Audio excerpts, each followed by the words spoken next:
Olá e bem-vindos! Hoje a gente tem um material que nos leva, assim, para um lugar bem no limite do inexplicável. A nossa fonte é uma sessão de perguntas e respostas com o criador de um canal brasileiro de investigação paranormal no YouTube, o Inatural.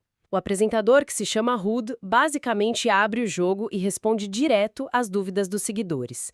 E a nossa missão aqui é tentar mergulhar na mentalidade de um investigador paranormal hoje em dia. Sabe, tentar entender como ele equilibra essa busca por algo que ele acredita ser real, a pressão de criar conteúdo e os riscos envolvidos. Exatamente.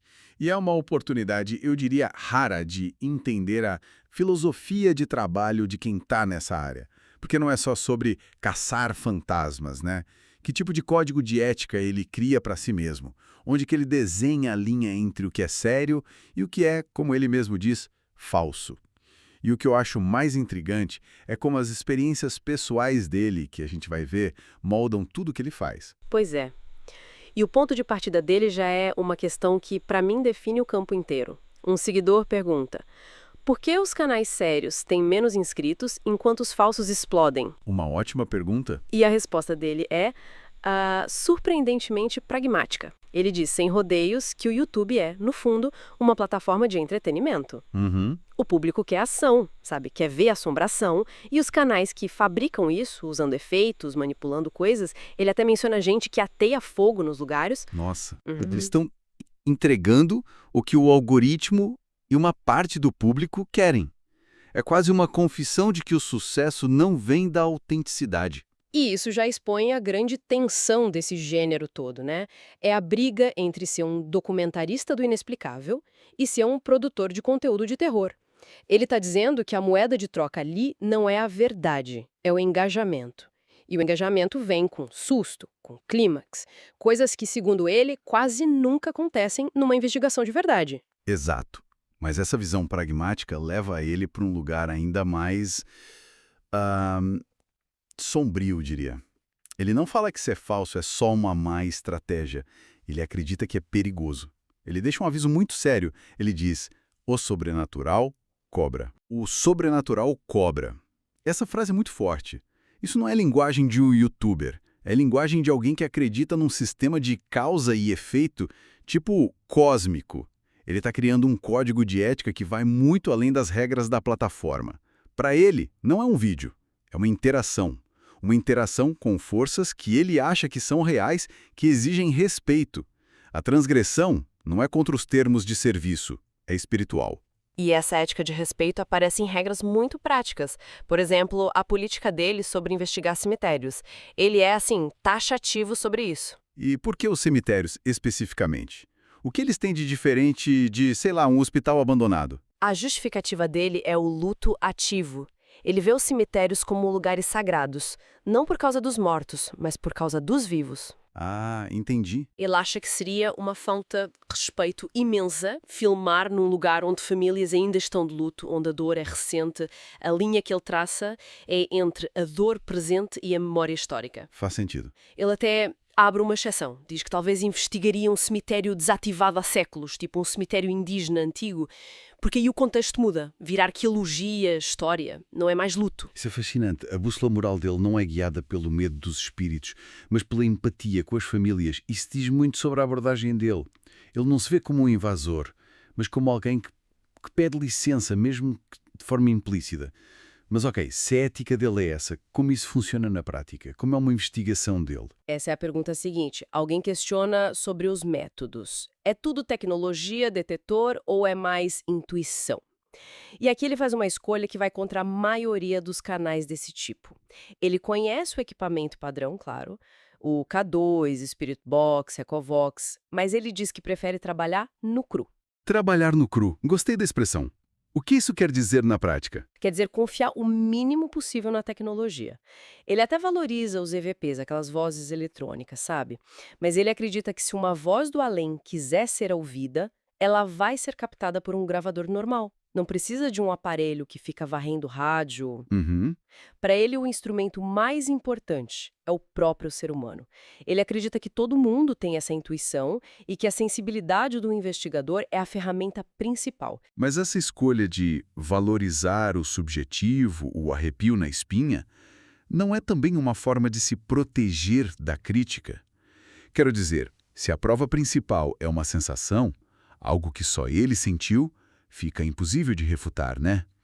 Pode ser uma estratégia, talvez até inconsciente, para se blindar do ceticismo. É um ótimo ponto. Ele coloca a experiência pessoal no centro de tudo.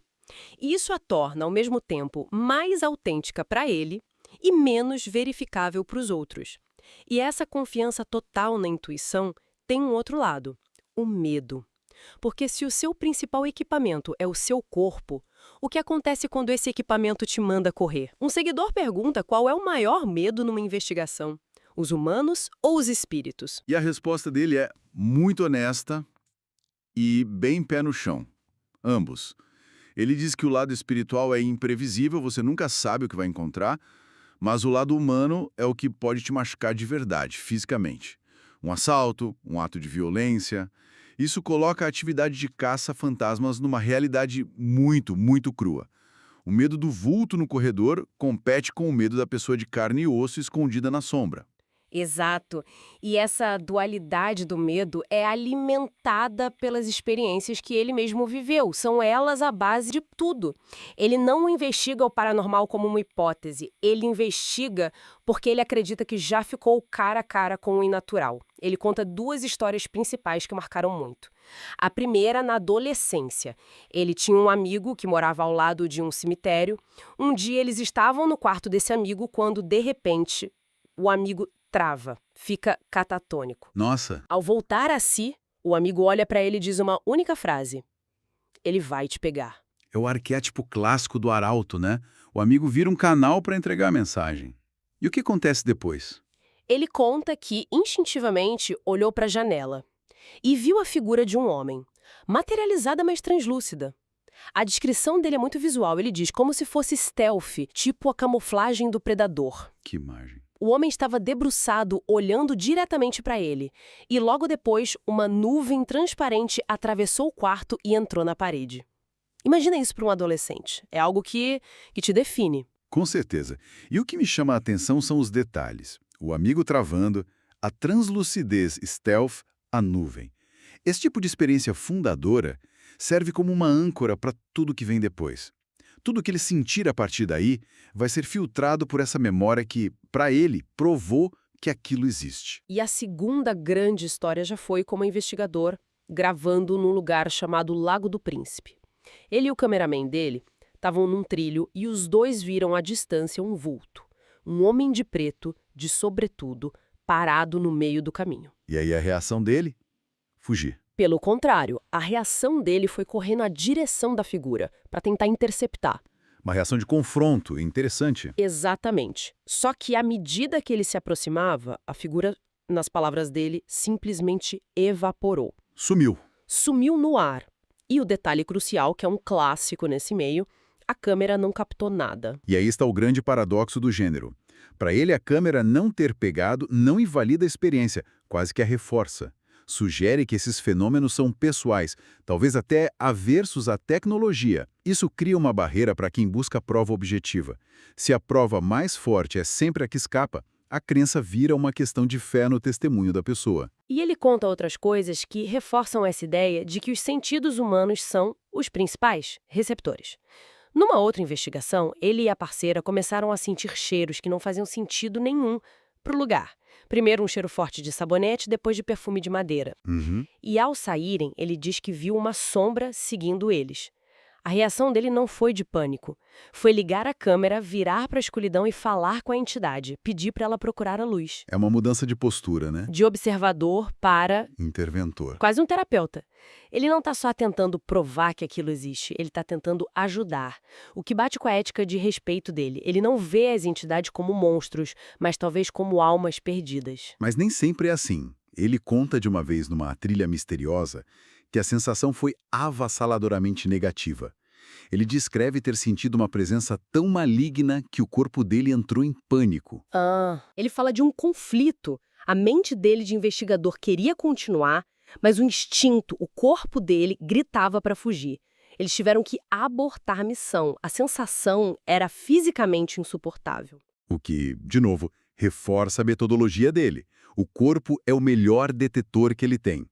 Quando o alarme do corpo dispara com essa intensidade, a investigação acaba. A intuição não é só um guia, é um mecanismo de segurança. E essa ideia de que o ambiente e as energias interagem leva a outras teorias dele. Um seguidor pergunta se as condições do tempo, tipo uma tempestade, podem facilitar manifestações. A resposta dele é um sim convicto. E ele tenta criar uma hipótese para isso. Uma explicação, né? Exato. Ele acredita que espíritos são, na essência, energias magnéticas. Então, uma tempestade, com toda aquela carga elétrica na atmosfera, poderiam funcionar como uma bateria, alimentando uma entidade. E aqui a gente vê um padrão muito comum nessa área, que é a tentativa de criar uma paraciência. Repara como ele usa uma linguagem da física, energia magnética, carga iônica, para explicar algo que, por definição, está fora da ciência. É um esforço para construir um modelo de como o mundo espiritual funciona que soe plausível, sistemático. Ele até menciona uma lenda antiga sobre o nevoeiro, que diz que os espíritos usam as gotículas de água para se moverem mais fácil, como se o nevoeiro fosse um condutor. É um jeito de criar regras para o inexplicável. Exatamente. Cria um manual de campo. Investigar na tempestade pode dar mais resultado, mas é mais perigoso. Névoa pode ser sinal de atividade. É uma forma de transformar o caos do desconhecido num sistema que pode ser estudado. E para fechar essa exploração da filosofia dele, a gente tem que falar da origem do nome do canal, o inatural. A escolha da palavra não foi por acaso. A inspiração veio de um amigo de adolescência que estudava ocultismo e que evitava a palavra sobrenatural. E qual era a diferença para ele entre sobrenatural e inatural? Parece sutil. A definição que ele herdou é que inatural é tudo aquilo que não é natural, que não pode ser explicado por causas naturais. A palavra sobrenatural talvez tenha uma carga mais religiosa, de algo acima da natureza. Inatural parece mais neutro, sugere algo que só não se encaixa nas leis da física como a gente conhece. É uma anomalia. O nome, então, é uma declaração de intenções. Tipo, não estou procurando milagres ou demônios, estou procurando exceções à regra. A escolha da palavra sugere uma abordagem que na cabeça dele é mais focada na anomalia em si. É uma palavra com menos bagagem. Bom, vamos tentar juntar as peças, então. A gente analisou a visão de um criador de conteúdo paranormal, que opera com um código de ética bem rígido, movido por experiências pessoais muito fortes e que valoriza a intuição humana acima da tecnologia. Uhum. Vimos como ele lida com o perigo real e com o medo do desconhecido, e como ele tenta construir um modelo lógico para explicar o inexplicável. O que essa fonte nos mostra é um microcosmos onde a autenticidade não se mede com um aparelho que apita, mas pela intenção e pelo respeito de quem investiga. A grande divisão que ele faz entre o verdadeiro e o falso não é sobre a prova, mas sobre a postura diante do mistério. É uma ética de interação. Ele não está coletando dados, ele acredita que está lidando com algo ou alguém. E para deixar um último pensamento, numa das respostas, ele fala sobre uma experiência que o mudou. E ele não menciona um fantasma. Ele diz que ver o filho nascer foi uma espécie de experiência sobrenatural. Ah, interessante. Porque ativou nele um instinto de proteção tão forte que transcende a lógica. E isso leva a gente a uma última questão para refletir. Para além dos vultos em corredores escuros, será que as experiências mais profundamente inaturais não estão, no fim das contas, nas nossas conexões humanas mais básicas e poderosas?